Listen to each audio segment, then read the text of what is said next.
I had to record. I was running, and I should sit down. I should walk. But it dawned on me. It dawned on me while I was running that I was reflecting on what I was recording, and not wanting. I don't want to be in the middle. That's what I realized. I don't want to be this contentment. I mean, I do, but I don't. I want to be able to experience all range of emotion, right? All the highs, all the lows, appropriately so. And be aware, right? And appreciative of that moment. If it's a high, an extreme high, or if it's extreme low, like grief and sadness and hurt. And just be aware that it's just the experience, right? Appropriately, feeling it appropriately is feeling it with so much intensity, but at the same time knowing that it's just an experience, that there's no judgment that comes from it to anybody else nor to myself, but just to feel the emotion. I want to be able to feel all the emotions with no shame, no judgment, no criticism, right? No shame for being so hurt, and no judgment for feeling so alive and wild. Like, I want to be able to feel it all with the awareness, right? That I have to bring myself back in balance, right? Because what kind of life would it be to not feel, right? What kind of life would that be to not experience every single emotion and relish in it for that extreme high, and even relish in the sorrow and the grief and the hurt and the pain that brings healing, right? That's what I realize right now. That I don't want to get stuck here. I want to feel with emotion, with intensity, with the awareness that it's just an experience. It's just a moment. And that just with every high, it will come down. Just with every low, we will come up, and we'll find ourselves back in balance. As long as we give ourselves permission to feel each end, right? To go as crazy as we want to go crazy, appropriately so, right? In the sense of like not hurting anybody else, not hurting ourselves, not shaming anybody else, not shaming ourselves, giving ourselves permission to go to one extreme or the other, with the goal to always come back and be centered and be aligned. That's all I want to say. It was just that realization while I was writing. I'm like, I want to feel. I don't want to be numb. That's what medication does. I mean, that's what I remember when I was taking like stuff. I felt numb. I mean, I couldn't even get aroused. Like, I remember that. I remember feeling like I can't even get aroused. Like, there's no emotion. There's no emotion. And I don't want that feeling. Not even by choice. I want to feel. I want to feel. So I need to go back to cool down. I just wanted to share that. Okay. Hi. It's still July 18th. I just came in from the pool and from watering the garden. And I keep thinking about my Chiron, because technically we're still in the retrograde, I think.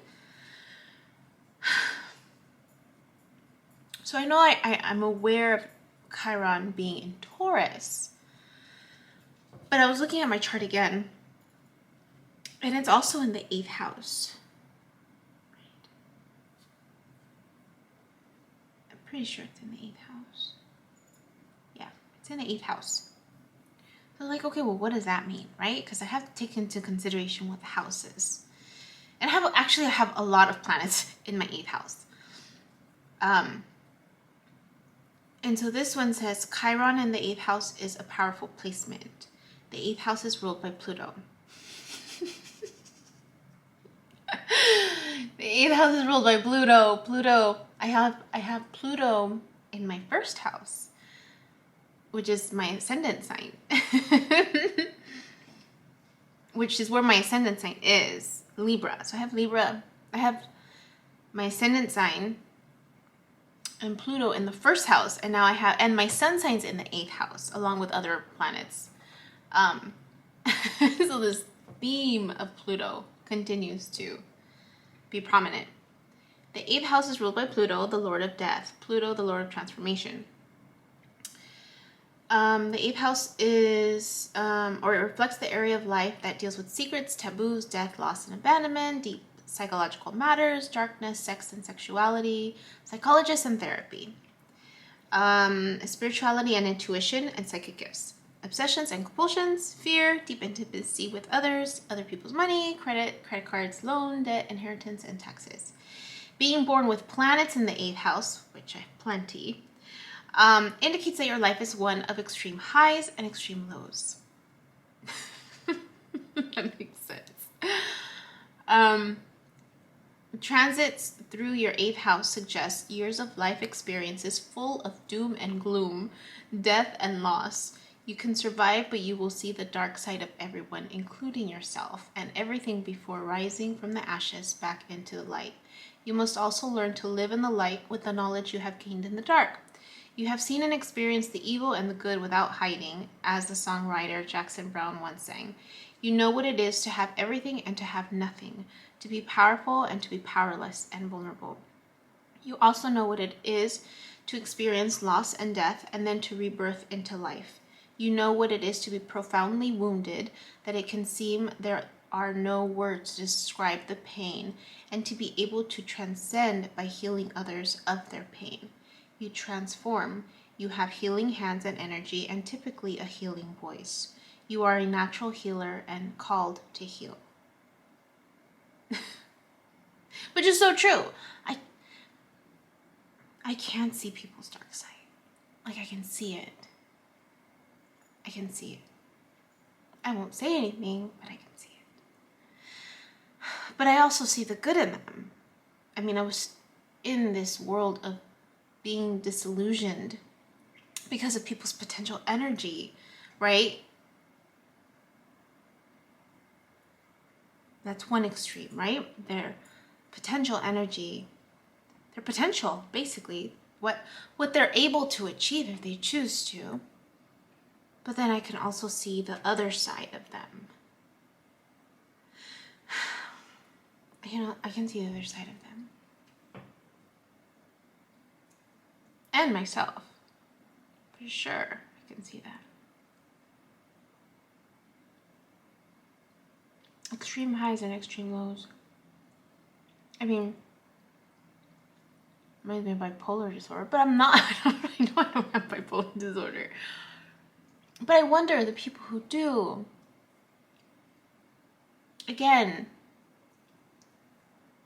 once they have that level of awareness, that they're able to go to the extremes, I wonder what their birth chart says.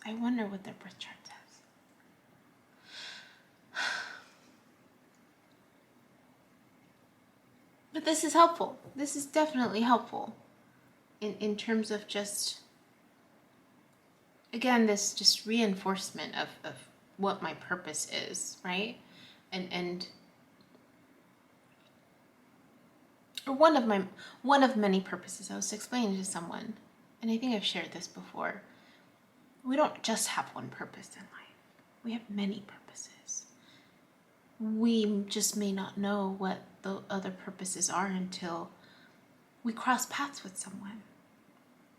I was sharing this with a loved one recently about their purpose in my life.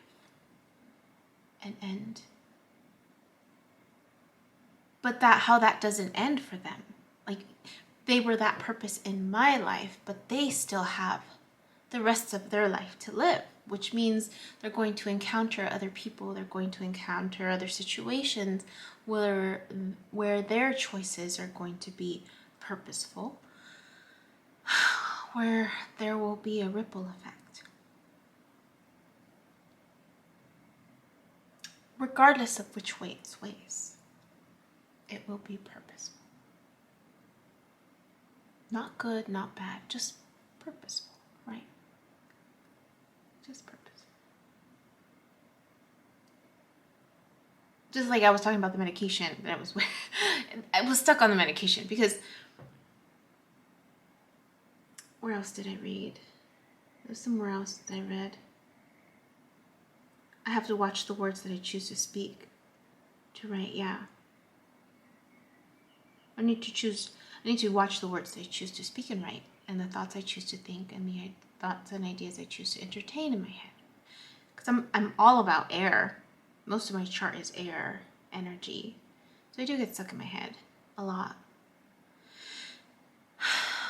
And then sometimes I'll share thoughts without thinking it through. That's happened before. So I was after I shared that last message about when I was running and I was like had the adrenaline in me. And I thought about the medication, then afterwards I thought, it's purposeful.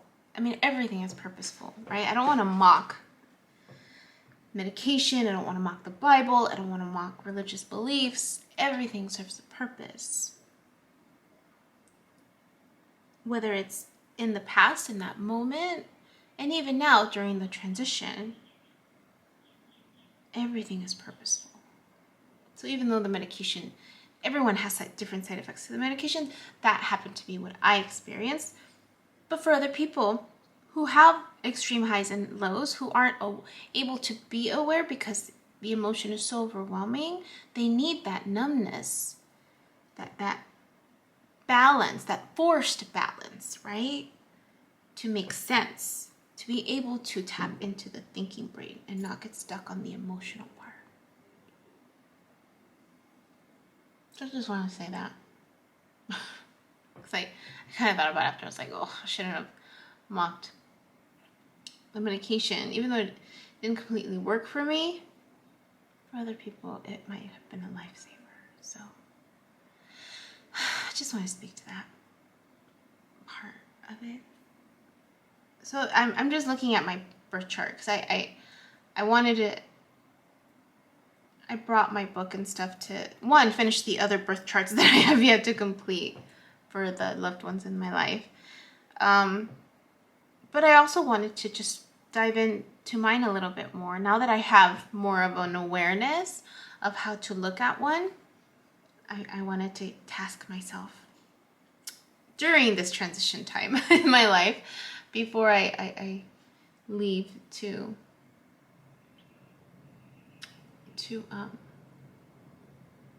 San Francisco and have that completed for myself. But yeah, that was it. I just have my computer and my laptop in front of me. Alright, guys, have a good night. My name is Yubi, and in case you haven't figured it out, this footage is capturing my experience as I learn to navigate my personal spiritual awakening. I am learning that this experience is unique to each one of us. In whatever way we believe we are embracing living our truth, this just happens to be my journey. And despite me having a graduate degree and a license in clinical social work, this by no means is intended to replace any type of mental health advice. This is just me on a personal level, documenting my experience, shedding light on the truth that I am learning and discovering for myself, and really inviting you along for the ride. If by some magical chance you find this content to be helpful in any way, shape, or form, please click the like button, share the message, subscribe to my YouTube channel. I have an Instagram account, a personal one, and one specifically for this channel that you're more than welcome to check out. I'm an open book. I have also created t-shirt designs.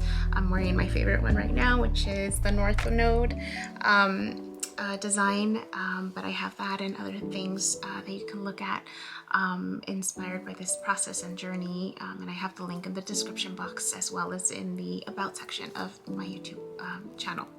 So you're more than welcome to check those items out. Any type of support is great.